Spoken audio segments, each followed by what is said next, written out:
welcome back after the lunch. Now we will proceed to our second panel, which is going to be on Christian communities in the EU and in Africa. Our first speaker will be Fanny Korpic, who is a research fellow at Danube Institute, and she's going to talk about the problems Christian communities or Christians can face in France. Please, Fanny. By giving an introduction, why we need to discuss France in relation to attacks on Christians. Because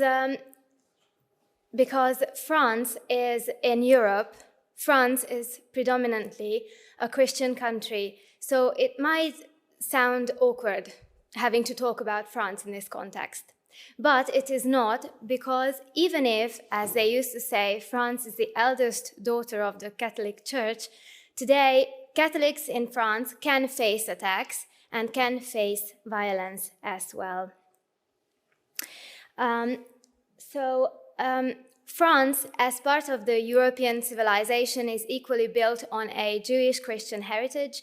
As you can see on the diagram, out of the 67 million people, the population of France, 56% are Christian, and 90% of these people are Catholic.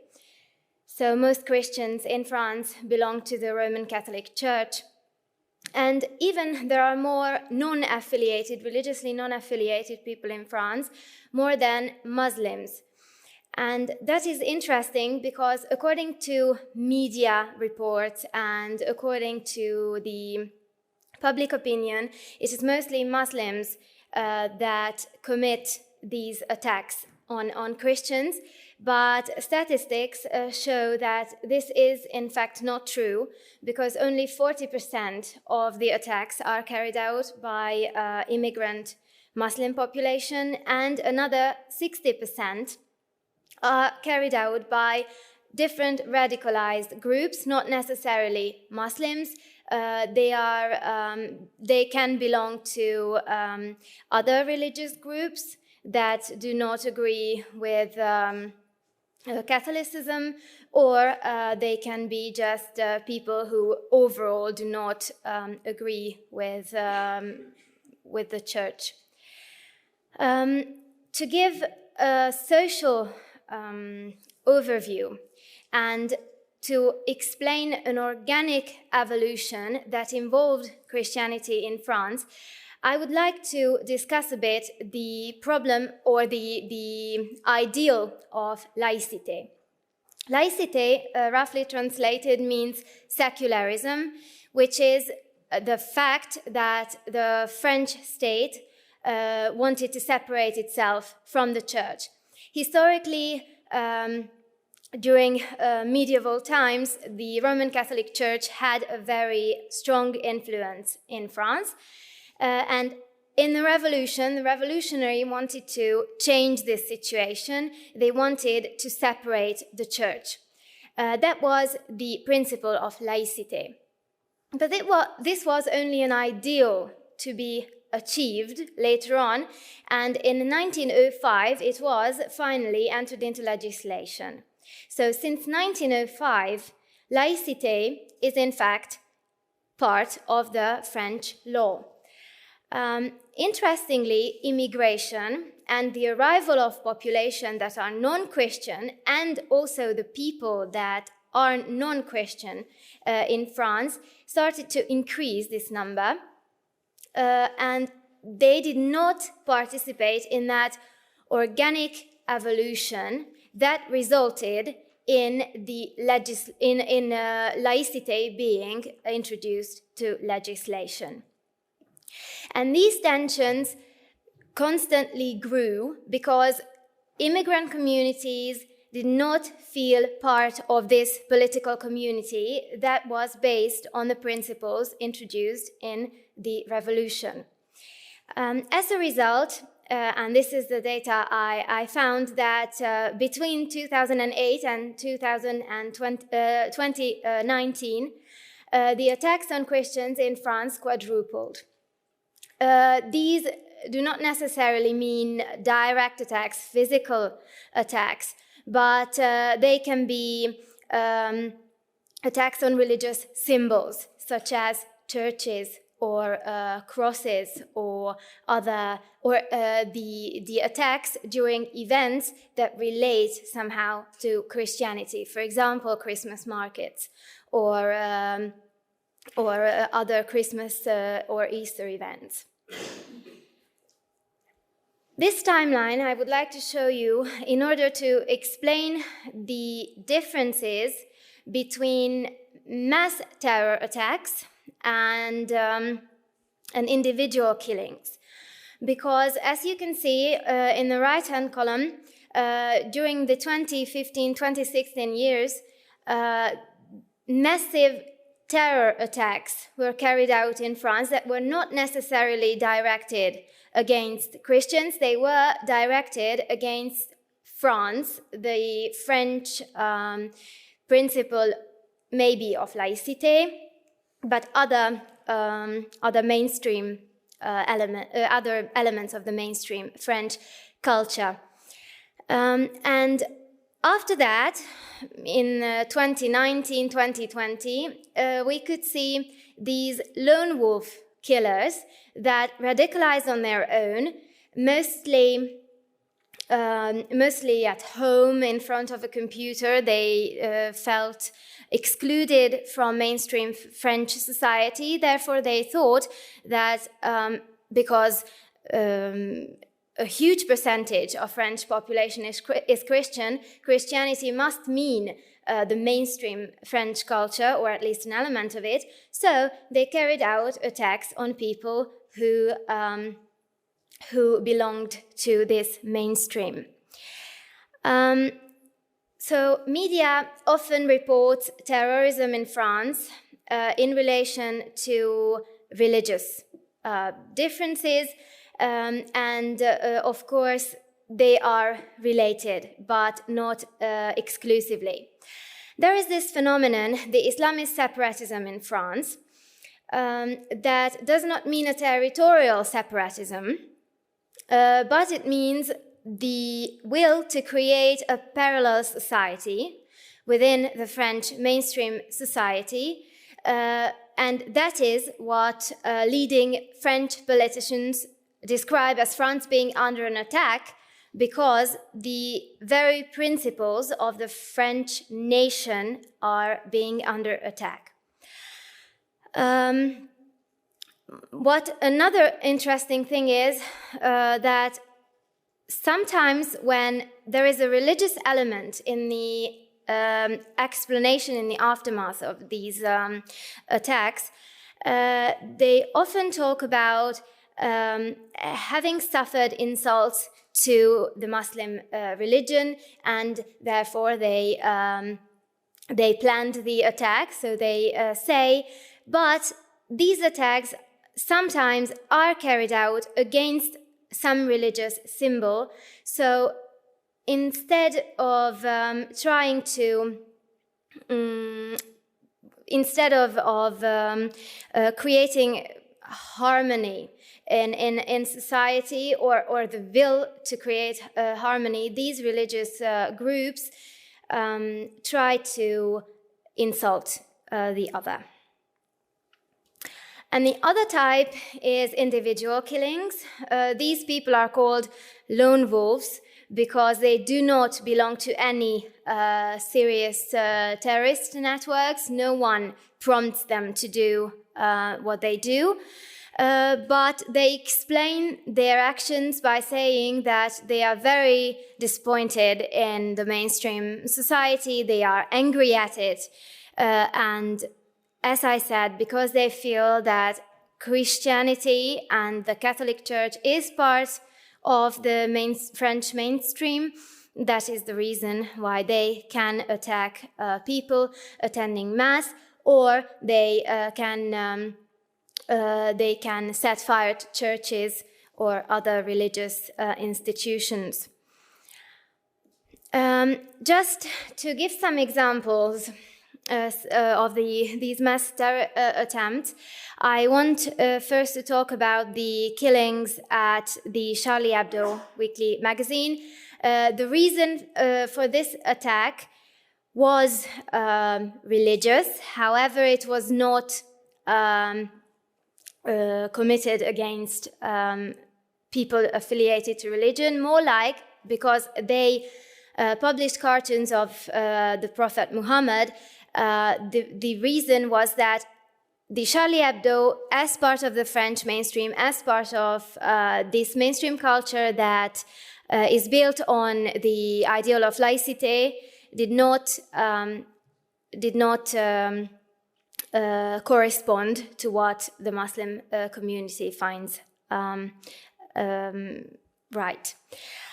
The other very serious attempt that killed 130 people was the attack against the Bataclan Theatre. These two attacks were in 2015. And this was a very important turning point in French legislation regarding and jurisdiction regarding attacks, terrorist attacks or attacks in general, which gave room to these lone wolf killers, because since the preparations of the trial of the only surviving perpetrator, Salah Abdeslam, these massive attacks could not be organized in France because the police paid a lot more attention to these events that take place sometimes on the internet, sometimes through phone calls. And another very unfortunate event was the Bastille Day in 2016 in Nice, where a truck drove into the crowd, killing 86 people. The second two were this and the second were claimed by the ISIS, and the first was claimed by the Al-Qaeda, so they were organized in massive terrorist networks. Now I would like to talk about the individual killings that I would say can be more described as attacks on Christians in France. For example, the beheading of the teacher Samuel Paty. This relates to the Charlie Hebdo killing because he, as a history geography teacher, when talking about the freedom of expression, he also showed cartoons of the prophet that resulted in him being beheaded. As a result of that, many people in France understood how very radical such situations can be. But this was, again, related more to laicite and related more to the mainstream French culture. What is a direct attack on Christians was the Nice church attack in 2020, when 3 people attending a Thursday morning mass were killed. An elderly lady was beheaded, and the 2 other victims were stabbed. And this is the most serious manifestation of attacks on Christians in France, because this was directly against those people who obviously were Christians, were engaged in a religious activity, but this is only the top of the iceberg that I was able to show you today, because there are many arson attempts also, and there are groups of younger people who vandalize churches, draw graffiti on them, and indeed, attacks on Christians in France in the heart of Europe are getting more and more frequent, and this is why further research should be done on this subject. Thank you very much for your attention.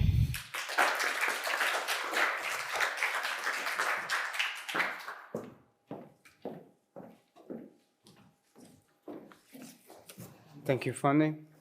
And now our next speaker is going to be Mr. Marek Sobisz, who is the Vice President of the Foundation Opoka. Thank you.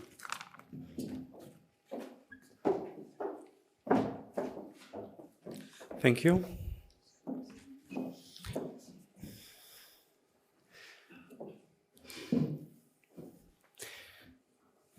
Dziękuję serdecznie za zaproszenie na tą dzisiejszą konferencję. Jest to bardzo miłe, że w tak zacnym gronie mogę gościć i przedstawić w jakimś tam wymiarze aktualną sytuację Kościoła w Polsce. Thank you so much for the invitation. It's a pleasure to be here. I am glad that I can share with you information, experience related with the current threats to the Church and Christians in Poland. Kościół w Polsce nieustannie towarzyszył społeczeństwu. Na przestrzeni minionych wieków zawsze był blisko człowieka. Historia Polski jest naznaczona licznymi trudnymi wydarzeniami, w których zawsze był obecny Kościół, dając nadzieję i wspierając głos społeczny. Z drugiej strony także społeczeństwo było wierne nauce Kościoła, co jest podkreślone w powszechnym zawołaniu Bóg, honor i ojczyzna. The Church has constantly accompanied the society in Poland. Over the past centuries, the Church has always been close to the human. Polish history is marked by numerous difficult events in which the Catholic Church has always been present, giving hope and supporting the public voice. On the other hand, also the society was faithful to the teachings of the Church, what is distinguished in the common saying God, honor and homeland. Znaczna część materialnego i niematerialnego dziedzictwa Polski jest ściśle powiązana z Kościołem, począwszy od dzieł kultury poprzez edukację i kształtowanie życia społecznego, i to wszystko jest oparte na Ewangelii. Ta wielka symbioza dała polskiemu Kościołowi licznych świętych, którzy wnieśli wielki wkład w kształtowanie sumień oraz życia społecznego.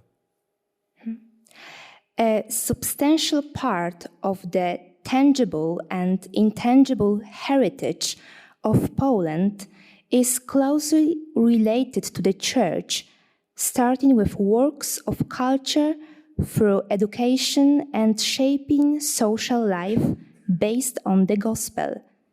This huge connection has given the Polish Church many saints who have made a great contribution to shaping consensus and social life.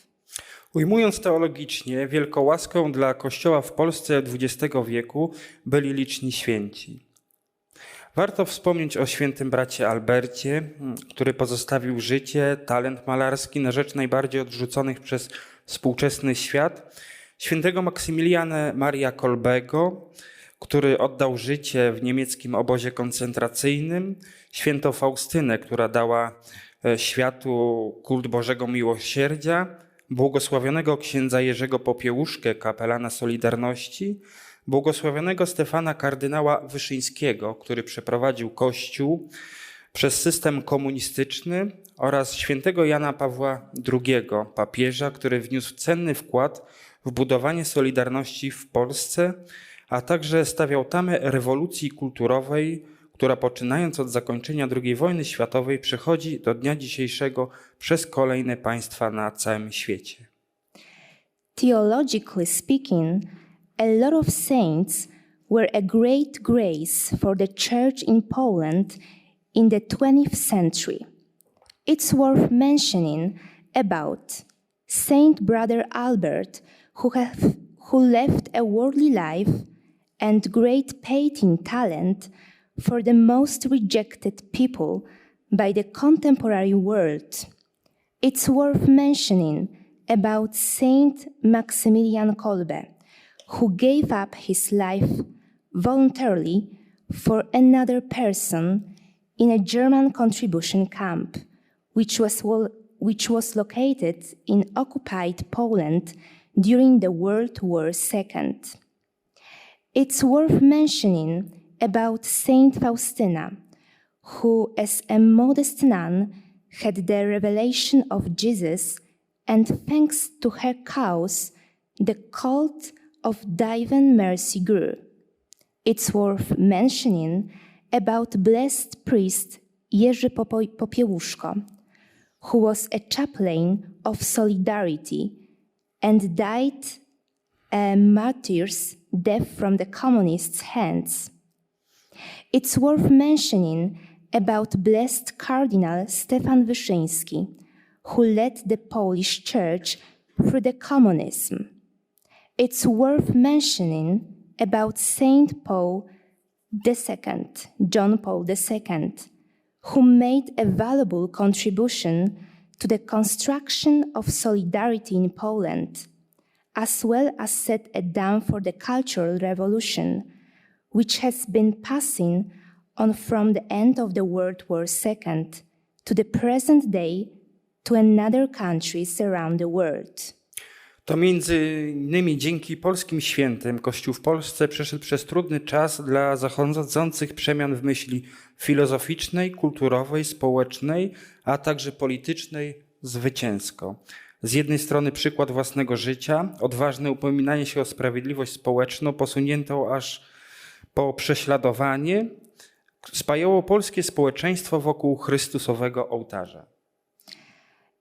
It's above all thanks to Polish saints that the Church in Poland went victoriously through a difficult time for the changes taking place in philosophical, cultural, social, and long political thinking.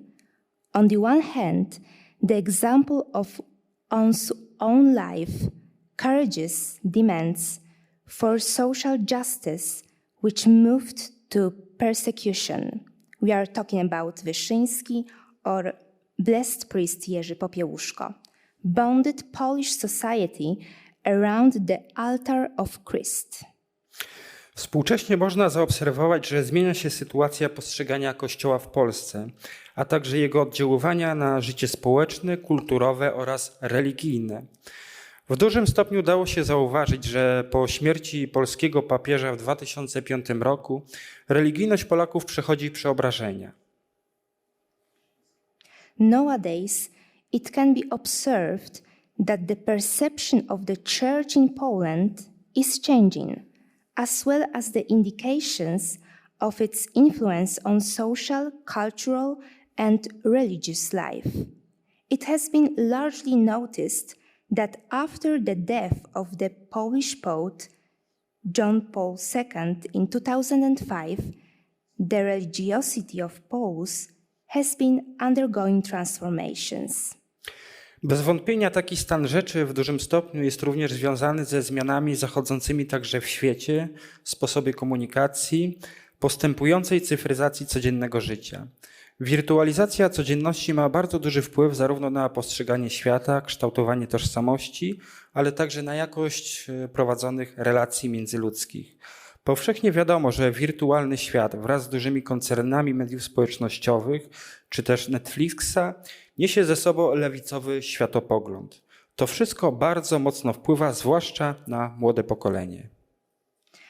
Undoubtedly, such a state of affairs is to a large extent also related to changes taking place also in the world, the way of communication and the progressive digitalization of everyday life.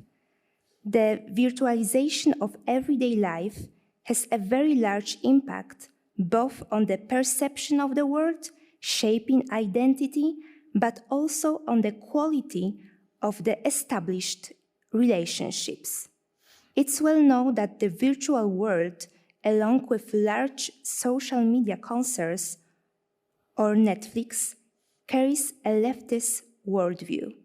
that all has a very strong influence, especially on the young generation. W Polsce statystyki dotyczące różnych wymiarów życia religijnego prowadzi Agenda Konferencji Episkopatu Polski, Instytut Statystyki Kościoła Katolickiego, który przede wszystkim w każdym roku prowadzi badania dotyczące uczestnictwa w niedzielnych mszach świętych. In Poland, statistics on various dimensions of religious life are led by the agenda of the Polish Bishops' Conference and the Institute of Statistics of the Catholic Church. Each year, this institute carries out research on participation on Sundays' masses and access to Holy Communion. Dla przykładu, w roku śmierci świętego Jana Pawła II 2005 roku dominikantes wyniósł 45%, z kolei w 2019 roku odpowiednio 37%. For example, in the year of death of Saint John Paul II, Dominicantes was 45%. In 2019, Dominicantes around 37%. Na przestrzeni tych lat widać wyraźny spadek osób, które uczestniczą w praktykach religijnych. Z kolei udział w życiu sakramentalnym dotyczący przyjmowania Komunii Świętej pozostał na podobnym poziomie. Przywołany Instytut Statystyki Kościoła Katolickiego przeprowadził badania, które miało na celu porównać rok 2020 z 2021 dotyczący życia sakramentalnego Polaków. Over the years, you can see a clear decline of people who participate in religious practices. In turn, participation in the sacramental life concerning receiving the Holy Communion remained at a similar level with a slight increase. The already mentioned Institute of Statistics of the Catholic Church conducted a study that was aimed at comparing the years 2020 and 2021 regarding the sacramental life of Poles to investigate how the pandemic influenced the religiosity of Poles, which, according to the report, significantly influenced the Sunday practice and the sacramental life of Polish Catholics. W 2020 roku sakrament chrztu został udzielony 312 000 osobom, co stanowi 16% mniej w porównaniu do roku poprzedniego. Z kolei do bierzmowania przystąpiło 252 000 osób, czyli 34% mniej niż w poprzednim roku. Liczba udzielonych sakramentów małżeństwa w 2020 roku wyniosła 26% mniej w porównaniu do poprzedniego. In 2020, the sacrament of baptism was given to 312,000 persons, which is 16.3% less than in 2019. 252,000 people were confirmed for confirmation, which is 34 less than in 2019. The number of marriage sacraments in 2020 was 91,500. It means around 27% less compared to 2019. W tych statystykach bardzo niepokojący jest trend dotyczący spadku osób przystępujących do sakramentu chrztu oraz bierzmowania. Pokazuje to bardzo duży spadek dotyczący młodego pokolenia oraz młodzieży, której kształtuje się tożsamość i bardzo często podejmują oni o przystąpieniu bądź nie do tego sakramentu. Zapewne ta sytuacja jest w dużym stopniu związana z lewicowym trendem we współczesnej popkulturze.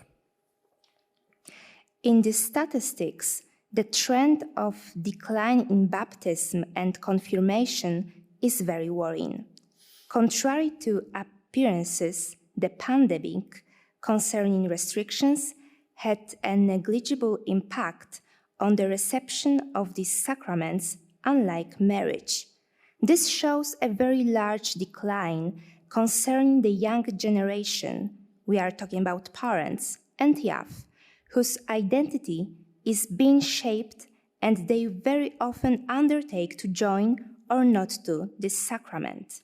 Probably the situation is largely related to the leftist trend in contemporary pop culture.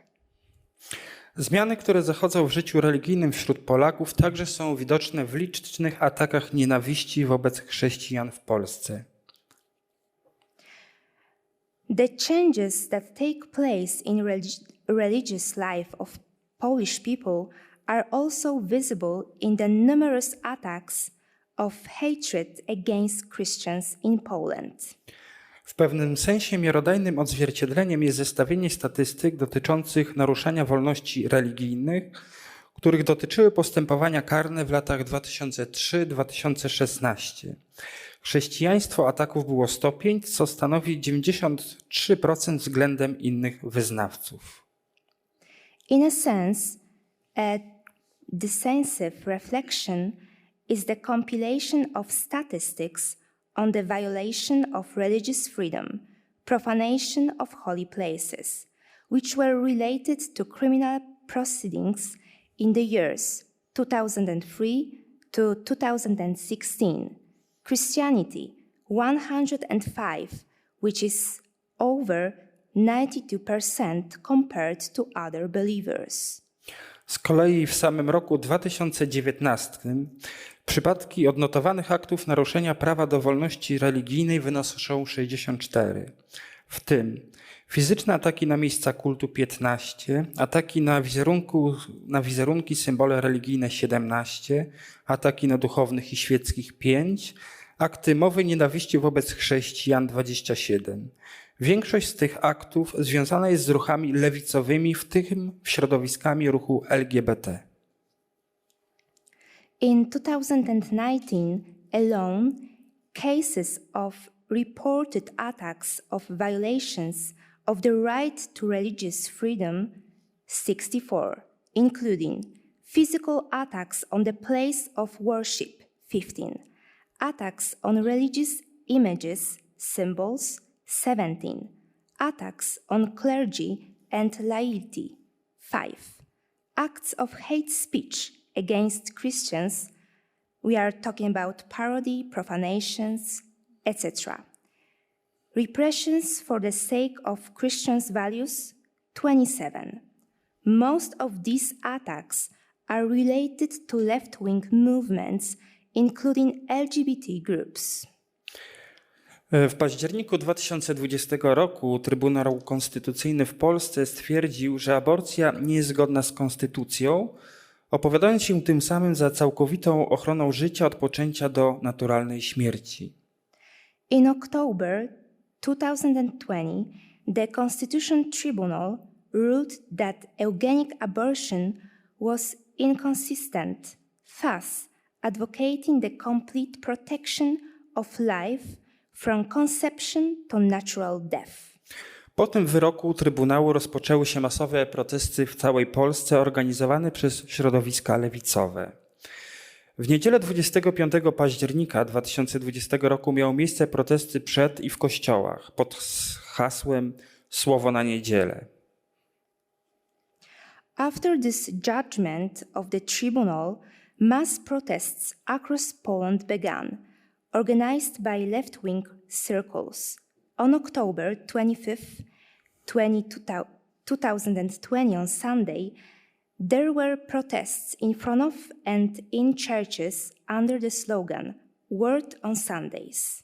Na murach kościołów pojawiły się napisy takie jak aborcja jest okej, piekło kobiet, aborcja bez granic, moje ciało, twoja religia oraz plakaty przedstawiające ukrzyżowaną ciężarną kobietę z hasłem twoja wina, twoja bardzo wielka wina. On the walls of churches there were signs such as abortion is okay, woman's hell, abortion without borders, my body doesn't equals your religion, and posters depicting a crucified pregnant woman and the slogan your fault, your very great fault. Według danych policji odnotowano w sumie 22 protesty w czasie mszy tego dnia oraz 79 uszkodzeń przez napisy na elewacjach kościołów, a w sprawach tych zatrzymano blisko 80 osób.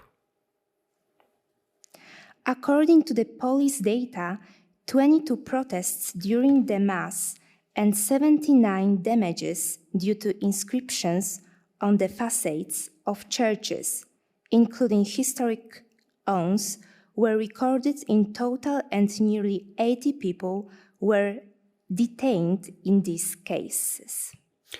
Profanowano msze święte, wizerunki religijne, odbywała się napaść fizyczna na kapłanów.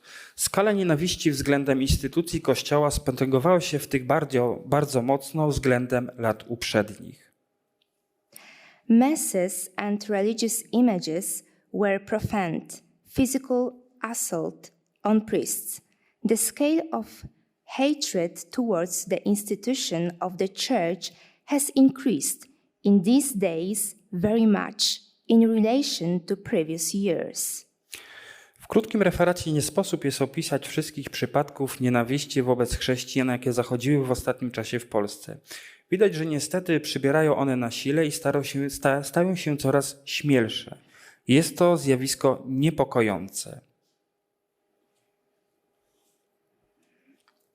In a short performance, it's impossible to describe all the cases of hate towards Christians that have occurred in Poland in the recent past. Unfortunately, you can see that they are getting stronger and bolder. This is a worrying phenomenon. To wszystko jest w dużym stopniu skutkiem zmian, jakie zaszły w Polsce od śmierci świętego Jana Pawła II. Z jednej strony brak silnego oparcia na autorytecie, który wyznaczał kierunek, oraz przybierający na sile rewolucja kulturowa oraz tzw. cyfrowy człowiek. Te wszystkie czynniki negatywnie wpływają na młode pokolenie, na budowanie jego tożsamości. Młodzież jest najbardziej podatna na nowe prądy myślowe, zwłaszcza, że są one bardzo powszechne we współczesnej popkulturze i dostępne na wyciągnięcie ręki. All of this is largely the result of the changes that have taken place in Poland since the death of Pope John Paul II. On the one hand, the lack of a strong relay on the authority that set the direction and the growing cultural revolution and the so-called digital man. All these factors have a negative impact on the young generation and on building its identity. Young people are most susceptible to new ideas of thought, especially since they are very common in modern pop culture and are at your fingertips.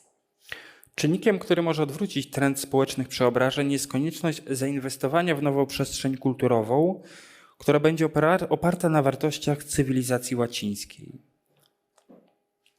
A factor that can reverse the trend of social transformation is the need to invest in a new culture space based on the values of Latin civilization.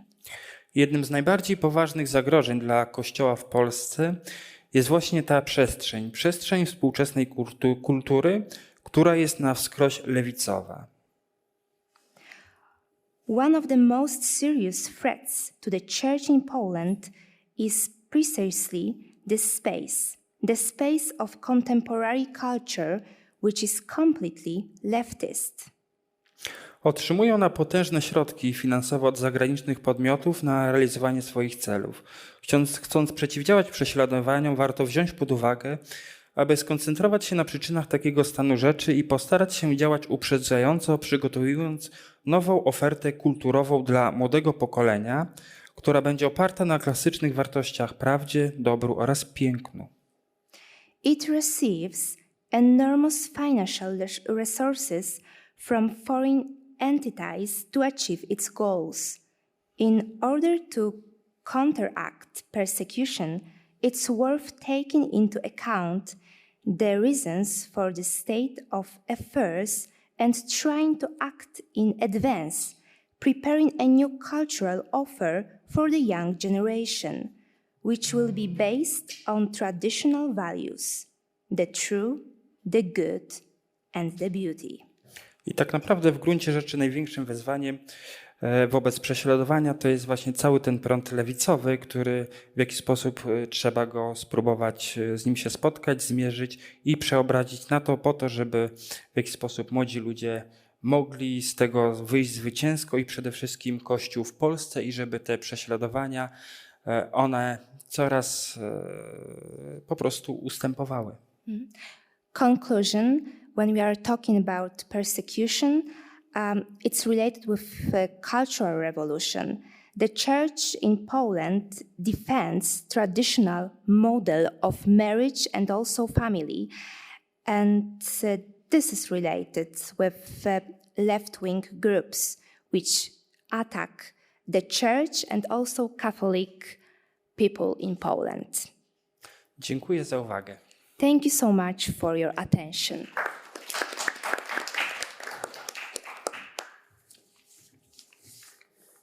Thank you. And now we can shift our attention to sub-Saharan Africa, which will be introduced by the research director of the Migration Institute, Victor Marchais.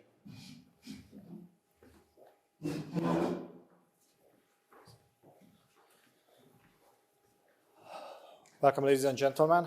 Thank you for the introduction. And because you have already consumed half our time and there are three other speakers, I try to jump in the middle of the topic very quickly. Actually, currently still Africa gives home most Christian in the world. It's very important to underline. And the importance of Africa for the history and the future of Christianity is very important. We can see the numbers from the research of the Pew Research Center, and its importance will increase in the coming years. In addition, not only for Christianity, but also from Islam, the importance of Africa will increase significantly. If you have a see how much Muslim and Christian were born in Africa and how will in the coming years. And if we have a quick look to the future, we see that most or many sub-Saharan countries will be among the top Christian inhabited country in by the mid of this century. In my presentation, I would like to speak a little bit about the dilemmas, how we can examine persecuted Christian community, how we can analyze them, and as a topic of a wider research. And in this activity, we are facing very important dilemmas with which we should cope somehow. But the most important is that which kind of conflicts are ongoing in Africa, in the sub-Saharan Africa, whether it's a religious conflict, a climate conflict, or an ethnic conflict. If we have a look at the map, we can see now the satellite image of Africa. The borderline between the desert area and the fertile lands of the sub-Saharan region. If you go back a little bit, we see that it's almost exactly the same line, which is between Islam and Christianity in the continent. And if we go further, we see it's not only a religious borderline, not only a borderline between nomadic and agricultural population, but it's also borderline between different ethnic groups. So if we are examining, for example, what's going on in Nigeria, for example, in the Lake Chad Basin, in connection with Boko Haram, Islamic State West Africa, on which topic Claudia will speak a little bit later, or what's going on in Middle Belt State in Nigeria, it's not so simple to explain whether it's an ethnic conflict between the Fulani population and the Tarok Leaf population in the Middle Belt, whether it's a struggle between the nomadic pastoral groups and the sedentary agricultural people, or it's a religious war between the Muslim communities and the settled Christian communities, or all of these aspects can be visible. I don't want to underestimate the importance of religious factor. I just brought you a quotation that how many Muslim farmers are being killed by Muslim Fulani herdsmen, how many Muslim homes have been destroyed or burned. The answer is the negative. It has nothing to do with the herdsman-farmer clashes. It's false. I bring you because we can see in many aspects, in many research activity, many paper, that this religious dimension of these conflicts are highly underestimated, while these farmer and the nomadic issue is emphasized much more. So we have to keep the balance between the different factors. Another dilemma is counting the loss. Actually, we experience that there is limited media presence and coverage in these areas. Actually, there is very limited number of BBC or CNN media correspondent, for example, the Lake Chad basin. So we have very limited knowledge how many people were actually killed in the countryside, or abducted in the countryside, or forced to be a refugee, IDP in the country, or leaving its homeland. And unfortunately, we are facing also the challenge that in many cases, local authorities, local actors try to limit the flow of information about the attacks. It's very visible if we are examining certain countries, mainly Muslim majority countries in the sub-Saharan Africa. Another dilemma, if it works, the battle of the narratives in the different persecuting fields in Africa, because our perspective is that Christian communities and Christianity are under attack in different parts of the world, while many Muslim communities and preacher uses the same as regards as Islam. There was a survey among Al-Shabaab warriors who were captured or defected from the organization, and 98% of them answered that they joined to the organization because they felt that Islam was under attack by Christian crusaders in the Horn of Africa, in spite of the fact that Al-Shabaab is killing mainly also Muslim people. It's also the battle of the narratives in the case of South Sudan, which separated from the North in 2011. At the beginning, it was watched as actually a religious war, basically a religious war between the North and the South. But after the independence, it revealed when the new country, newborn country, South Sudan, fell into civil war 2013, that actually the ethnic dimension of the conflict is much more deeper than the religious one. It's also an important question what you should put on, ladies and gentlemen, that who are Christians, whether the cannibals in the Central African Republic, who are determined themselves as classify themselves as Christians, whether can be our real brothers and sisters. To tell you the truth, as a practicing Roman Catholic, that it's not so easy for me to see themselves as my brothers in the faith. So it's also a dilemma. We have to also keep in our mind that, which connects the battle of the narratives, that in many or some African countries, Christianity is seen as a tool of oppression by different minority groups. It is very evident in Ethiopia, which traditionally has a Habasha Christian culture. And 140 years ago, these Habasha groups de facto colonized the lowland, mainly Muslim peoples.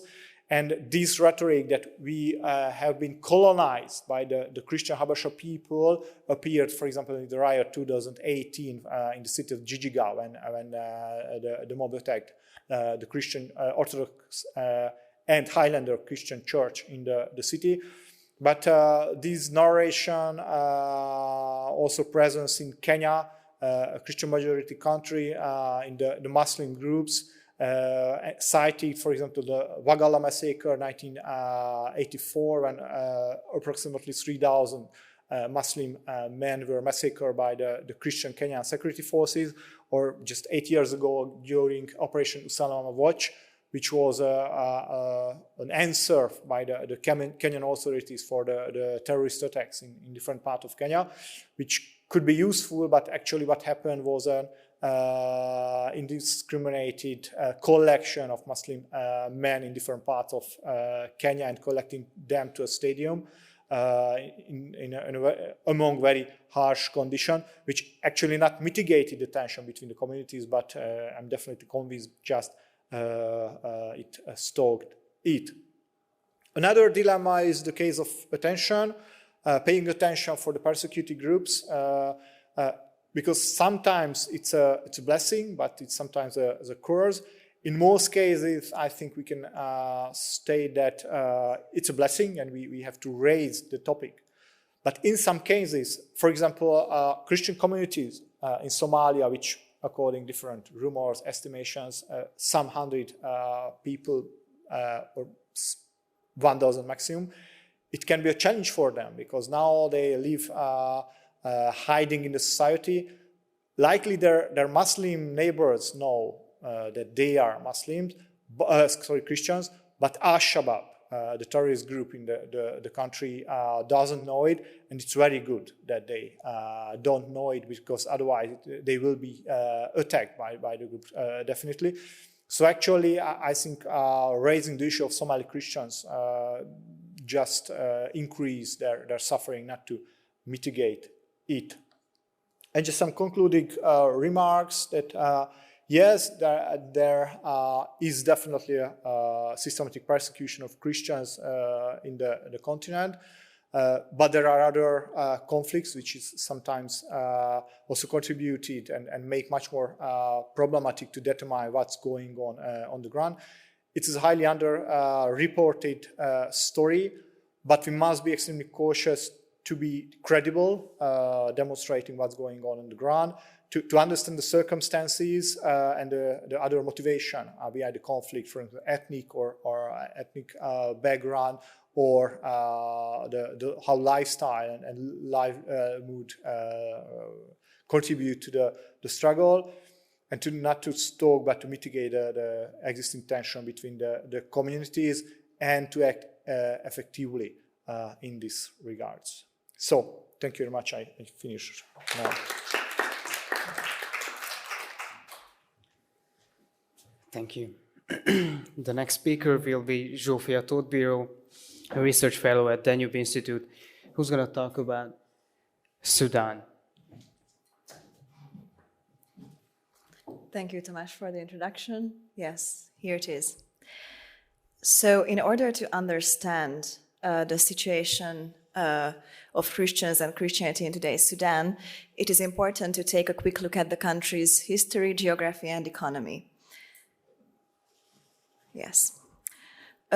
Once we have done that, we will see that divisions in Sudan ran deeper than just among religious differences and are also tribal or otherwise intercommunal in nature. Christians find themselves caught up between groups that struggle for control over resources, such as the herdsman-farmers conflict in South Sudan and in Western Darfur, and the ethnic conflicts between Black Africans and the Arabs. So let me begin by sharing some basic facts about Sudan. Before the secession of its southern region, Sudan was the largest country in Africa. Sudan is situated in more or less the center of the African continent and is partly located where the ancient kingdom of Nubia used to be. This is important to note because Christianity in Sudan goes back a very long way. In fact, it first came to the Sudan around the 6th century Anno Domini, and only after the establishment of Muslim rule in Egypt and later Arab migrations into the Sudan that Christianity declined in Nubia and was gradually replaced by Islam. The process was complete by the 15th century. Christianity in Sudan today is a product of European missionary efforts that began in the second half of the 19th century. Most of those efforts were concentrated in the Nubia Mountains rather than among the Muslims of the north. This is the part of Sudan, excluding South Sudan, where most Christians live to this date. South Sudan has been independent since 2011. As you can see on this map, on this map, this is South Sudan, where most animists and Christians live. And this is the western region called Darfur, here, which has been marred by violence for decades, mainly due to clashes between herdsmen and farmers. Generally speaking, most people of African descent in Darfur are farmers, and most people of Arab descent in Darfur are nomadic herders. In the middle of the map, you can see Khartoum, the capital of Sudan, which sits where the White Nile and the Blue Nile join together as the Nile and flow north to Egypt and into the Mediterranean. Let me move on to some economic and demographic facts. Sudan is not only the third largest country in Africa, but also one of the poorest and least developed countries in the world, with about 1/3 of its inhabitants dependent on farming and animal husbandry for their livelihoods. As I mentioned in my introduction, there has been also fierce competition for land between herders and farmers intermittently since the 1980s. This is the competition that has fueled the present conflict in Darfur. Next, let's look at Sudan's demographic data. The median age in Sudan is 18.7 years, so it is a very young society. Life expectancy is relatively low at 65 years, but it is in fact up from 58 some 10 years ago. Sudan has an adult literacy rate of mere 6.7%. It is worth noting that Sudan's population is now just below 44 million, but is set to almost double by 2050, which forebodes not much good in terms of intercommunal violence to control ever scarcer resources. Although the Black African population constitutes a majority of the country, Arabic is the official language. 91% of Sudan's population, obviously excluding South Sudan, is Muslim. Almost 2 million people are Christian in Sudan, which is approximately 4.5%, a tiny fraction of the total population of 43.5 million. And now let me share some basic facts about the roots of civil wars in Sudan and what led to the 2019 revolution in the country. For the first half of the 20th century, present-day Sudan was a colony of the British Empire. Already in 1956, when Sudan achieved independence from Britain, separatist rebels in the south attempted to resist forced Islamization. After more than a decade of civil war and several military coups, the Addis Ababa Agreement enforced a peace agreement between the government and the separatists. However, a civil war started again in 1983 when the military regime tried to impose Sharia law as part of its overall policy to Islamize all of Sudan. It was the Sudan People's Liberation Army that led insurrections in the south, a region that, as I said, is dominated by animists and Christians. Although a compromise between the government and southern opposition groups almost materialized in 1989, Islam extremist military leader Omar al-Bashir led a successful coup and became president. As a result, Sudan's government imposed a penal code in 1991 that instituted amputations and stoning as punishments. Al-Bashir was finally ousted in the revolution in April 2019, and since then there have been some positive changes in terms of religious freedom in the country. I will now basically quote the assessment of the situation by the #1 organization monitoring and combating Christian persecution, Open Doors. So according to Open Doors, Sudanese Christians still face very high levels of persecution, but not extreme levels of persecution as they do in Libya, Iran, Afghanistan, Pakistan, India, or China. However, Christians from a Muslim background still face extreme persecution from their families and communities. These believers no longer face the death penalty for leaving Islam, but may be attacked, ostracized, or otherwise discriminated against if their faith is discovered. Church buildings are often attacked or even demolished. According to Open Doors and US public radio global news program The World, many Sudanese Christians still keep their faith secret for the safety of them and their family. Some converts even choose not to raise their children as Christians, wary of retribution from community leaders. This fear of exposure even means some Christians from a Muslim background have Islamic funerals in Islamic cemeteries. In areas like Nuba Mountains, there is an ongoing conflict and tension between government forces and rebel groups. Since 2011, thousands of Christians have been killed in these attacks, which many believe to be effectively ethnic cleansing of minority ethnic groups, particularly Christians. Elsewhere in the country, Christians from a Muslim background are most vulnerable. The good news is that Islamic law will end after 30 years, and Christians from a Muslim background no longer face the death penalty. Sudan Minister of Religion recognized Sudan's multi-religious heritage and welcomed those who left the country to return, including Christians and Jews, most of whom left decades ago to escape persecution. In addition, last year, Sudan repealed the highly criticized apostasy law and made it illegal to even accuse someone of being an infidel or a non-believer. The new government has also declared Christmas a national holiday. To sum up, while persecution continues in Sudan and attitudes are not eradicated overnight, there are promising changes, which is why Sudan has fallen 6 places on Open Doors World Watch List this year. On the whole, however, being a Christian in Sudan still means having less political power. Thank you so much for your attention.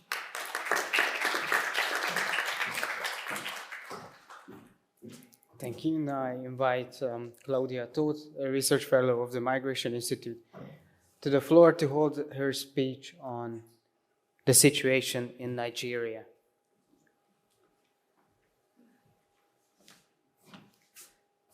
Thank you. So I would like to say hello to everyone, and I'm so pleased to be here for this conference. And I'm going to hold a lecture about the status of Christians regarding Nigeria. And first of all, I would like to make a quick introduction regarding Nigeria. And it is very important to see on the world map how and where Nigeria is located. As you can see, it is situated in West Africa, and it's Africa's most populous country, which is a very important thing regarding Christianity, since almost 100 million people are Christian in Nigeria. And is the second most important religion in Nigeria, and the first one is Islam. As you can see in this slide, you can see that the religion is divided basically between Muslims and Islam followers, Muslims and Christians, and somehow this religious proportion still affects the economic status of Nigeria. As Victor has already showed the map, where you could see that Nigeria is located on the friction point between the northern Sahara parts of Africa and the southern, more fertile lands.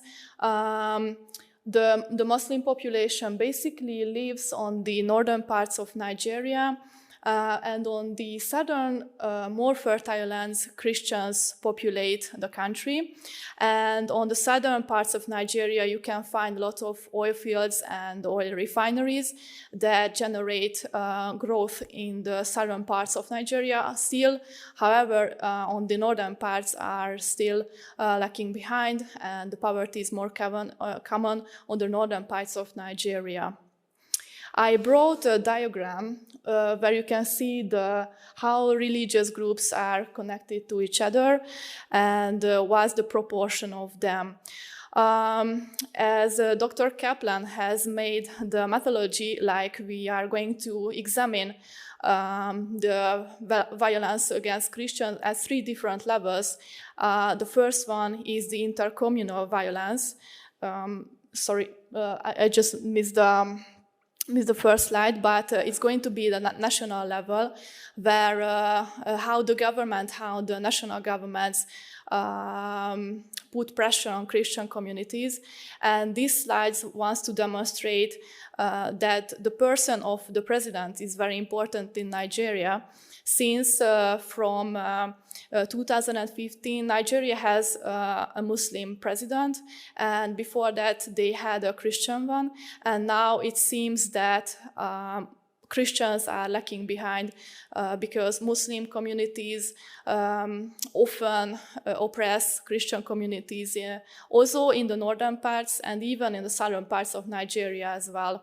So the importance of the presidents is very vivid, and we can see that the constitution, the religious freedom is enshrined, as I wrote a part of the constitution that says the national ethic shall be discipline, integrity, dignity of labor, social justice, religious tolerance, self-reliance, and patriotism. So since these presidents and the Muslim authorities are in power, they often neglect the Christian communities, and they don't really pay enough attention to marginalized territories of Nigeria. And somehow indirectly they oppress Christians. So it is not the state directly who is oppressing Christians, but these local authorities and state level oppression against Christians happen. So as I've already mentioned that this national level is very important, and also the Open Doors report, the newest Open Doors report, places Nigeria to the 7th place where it is the most dangerous to be a Christian regarding the countries of the world. So now the title of the slide is good now. So we are moving to the intercommunal violence, which deals with sub-state actors. And in this context, we have to mention 2 different types of violence against Christians. As Dr. Mashe has already mentioned, we have to talk about the jihadist groups and also the farmer-herder conflicts that arise in the Sahel region across Africa. And since Nigeria is located in the Lake Chad Basin, we can't forget that these 2 problems are key issues in the Lake Chad Basin, and Nigeria is the hot place and the hot territory for these fights. And if we are talking about jihadist groups, we have to mention 2 very important jihadist groups that make pressure on Christians and also Muslims too. But let's just focus on Christian communities now. So Boko Haram and the Islamic State of West Africa province try to introduce Sharia law in the northern parts of Nigerian states. And it is very important to mention that these religiously motivated jihadist groups are just trying to oppress Christians in any kinds of ways. They carried out abductions, they had lootings and robbings, and as I've already mentioned, they don't only attack Christians, they attack Muslims too, but the violence against Christians are very visible. We are moving towards the more sub-state actors, like the farmer-herder conflicts. As Victor has already mentioned, that the sedentary farmers, who are mainly Christians, and the fights between the herders, who are mainly Muslims, they are constantly having problems regarding food, land, and grazing surface friction points. And also they are just trying to fight for these resources. And because of climate change and demographic transformation, less and less of resources will be available in the future. So this tension between the farmers and herders, it's going to be more intensive in the near future. And it's a new trend that the Fulani herdsmen, they get weapons, for example, from jihadist groups, and with these weapons, they could fight more, and they can be more successful against these sedentary Christian farmers. And moving to the third level, which is internecine violence, I brought two examples. The first one can be mentioned like banditism, which is basically between inter-communal and inter-regional levels. And it basically means the fight for resources like arable land, food, or any other water spots that can be reached. And also a new trend that banditism is somehow now connected in the bed of Nigeria to the jihadist groups, because maybe it happens that sometimes someone says he or she is Christian, but still, for example, smuggle oil or other goods or even people to other countries. So they somehow serve these jihadist ideology groups, but it is, I named it as a banditism as a quiet bargain, because it tries to demonstrate that they're not really dependent on the ideological or the religious side of the intentions of Boko Haram, but they still somehow help this group. And the last one that I put in the slide is between local communities. It can be because of ethnic and religious purposes as well. And the fights between local communities are quite common regarding the northern parts of Nigeria. And I just read some court papers that was like a man steal a goat from me, and this is why I'm just trying to sue him. So internecine violence is also common in the rural areas of Nigeria. Oh, sorry.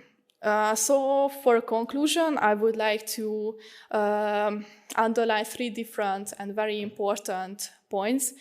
As we could see from the Open Doors report and from other, for example, Pew Research reports, we can say that Nigeria is an epicenter of violence against Christians.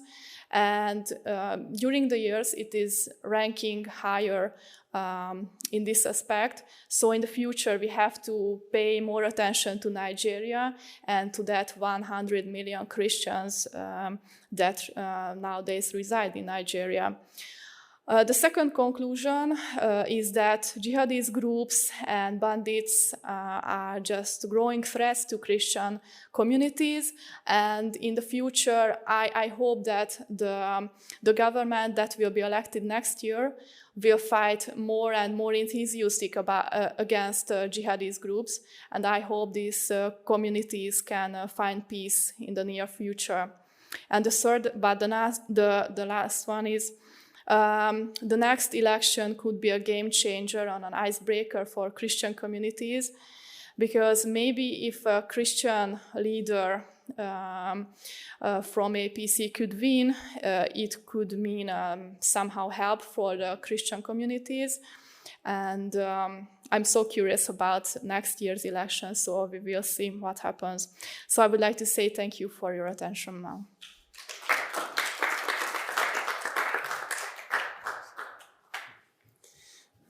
Thank you. And the last panelist of this panel is going to be a bit different. It is Mr. Attila Gulyás, who is a retired military counterintelligence officer, who is going to talk us about the importance and influence of the dark web. Thank you very much. Ladies and gentlemen, in my presentation I will talk about the connection between the dark web and religion. First of all, I will clarify what the dark web is, how can we access the dark web, what is the Tor system, how it works, what are the Tor services, and what is the connection between, what can be the connection between the Tor system and religion. We can divide into three different parts the World Wide Web. The first one is a surface web. To access the surface web, we don't need any special mean, only internet connection and a web browser. It includes web pages, chats, forums, and in this domain, the traditional search engines like Google, Bing, and so on are indexing the pages to make them searchable for us. The next one is a deep web. Deep web is similar to surface web. The only difference is that if we want to access the deep web, we need some kind of authentication, passwords, username, and so on. And search engines obviously don't work in this domain. And the third one is the dark web. A dark web is an overlay network over on the World Wide Web. And to access the dark web, we need some special software solutions. The services on the dark web are similar to the surface web or the deep web, chat sites, and so on. I forgot to mention that the deep web, the sites like or e-bank account or email account, while on the dark web, the services are similar to the other two. What are the software solutions we can use to access the dark web? First of all, the Tor, the onion routing. It provides pretty good anonymity both on the open web and on the dark web. It provides censor-free content management. It provides different kind of anti-browser fingerprint techniques. It blocks the user tracing and easy to use and very easy to set up to work. The second one is the I2P, which is the Invisible to Internet project, is similar to Tor. The only difference is that from the I2P system, we can't visit the surface web. And the third one is a freenet. Freenet provides only limited anonymity. From the freenet, we can't visit the surface web. And interestingly, the censor-free content is stored on the user's computer in chunks, encrypted chunks. That's why it provides some kind of plausible deniability for the user because he doesn't know what is stored on his computer.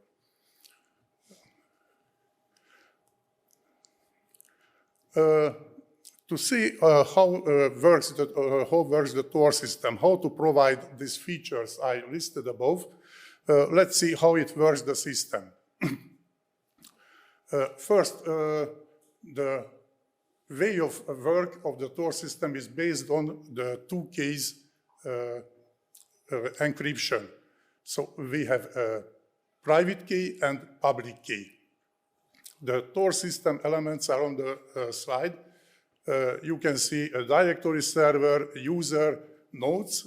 Nodes are actually computers of the users on the system.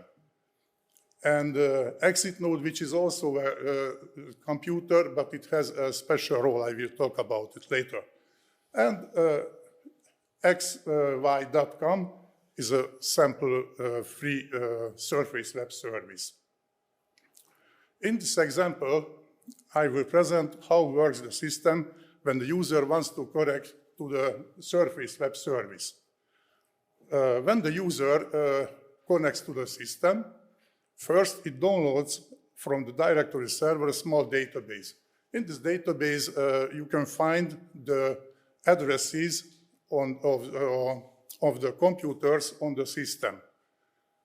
And it chooses two nodes and an exit node. And after that, it launched a request. I don't know whether it works, the animation. Okay. It launched the request, but before it wraps the request into a 3-layered encrypted package and sends it to the first node. The first node peels off the outer layer of the package to get the information where to forward the package. After that, it sends it to the second node. The second node also peels off the outer layer of the package to get the information where to forward it, and it's forwarded to the exit node. The exit node peels off the last layer of the package and sends the request or the information to the surface web service. The surface web service processes the request and sends back the answer on the same route. And you can see exit node wraps it into the 3-layered encrypted package and sends back and so on. And last, the user computer peels off the outer layer, the last layer from the package, and processes the information. And it keeps going until the user wants to connect to the service. What we can see from this picture, or from this outline, we can see that the nodes don't know what is in the package. They don't know who launched the request. They only know that they got a package and they forward it. The only exception is the exit node, because the exit node knows the content of the package, and the Open Web Service also knows the content of the package, but they don't know who launched the request. The exit node, Free Web Service knows that only the exit node. The exit node doesn't know who launched the request. If someone wants to eavesdrop the communication, he won't be able to eavesdrop because the packages are encrypted. He can eavesdrop in this part, the communication.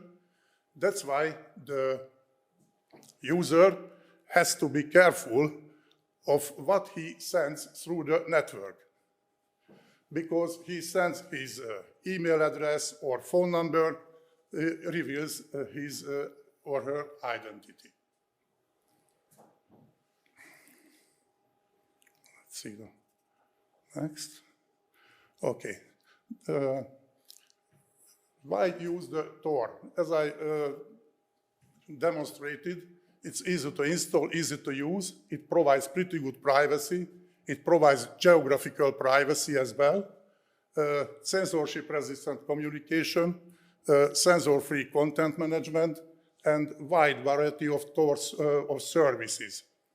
What are the services in the system? The services, as I said, actually similar to the surface web services, but they have some different features. For example, the address is the public key of the service. As you can see, it consists of 56 characters and the onion ending. Anyone who is on the system can create a service, and it's stored on his computer. That's why No one knows who created the service, and no one knows who the service is stored physically. That's provide the censor-free content management. And the Tor service also provide some special techniques, anti-browser fingerprint techniques, which means that so the owner of the service can't trace the user because the possibilities are blocked by the Tor services. I divided into two parts the Tor services. A dark side, I think everyone has heard about it. Pedophile sites, cryptomarkets, stolen and linked information, and so on. But it also has a,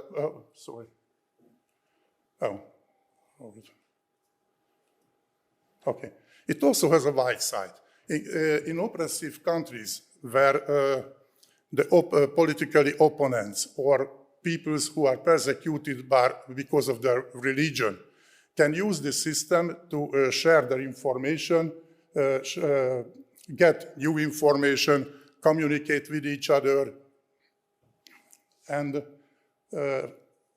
on top of that, there are whistleblower sites on the Tor system. The CIA, FBI, New York Times run kind of sites. And we can also find the mirrors of the social media services like Facebook or Twitter and so on. As I said, the Tor service provide for the people who are persecuted because of their religion, anonymous religious forums, religion-related news, anonymous chat, censorship-resistant communication, and the possibility to, for example, to evangelize. Pops up the question, how can we navigate on the dark web if the search engines don't work in this domain? First, we can use the open web or the surface web because we can find there different kind of link collections. The only thing we have to do is copy the links and paste into the address bar of the Tor web browser, and the browser navigates us to the sites we are interested in. The second one is on the dark web itself. We can find so-called link collections. For example, Hidden Wiki is the most popular link collection, where, as you can see, you can find categorized link collections, drag, chance, and so on. I brought some examples what can be found on the dark web, for example. Here you can see it is an uncensored Bible for darknet. According to the owner, it consists of parts that are missing from the official Bible's editions. I don't know, I haven't checked it yet. Or chance forums where the users can share their views or they can evangelize if they want.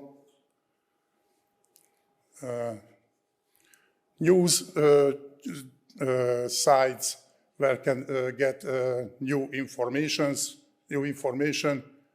or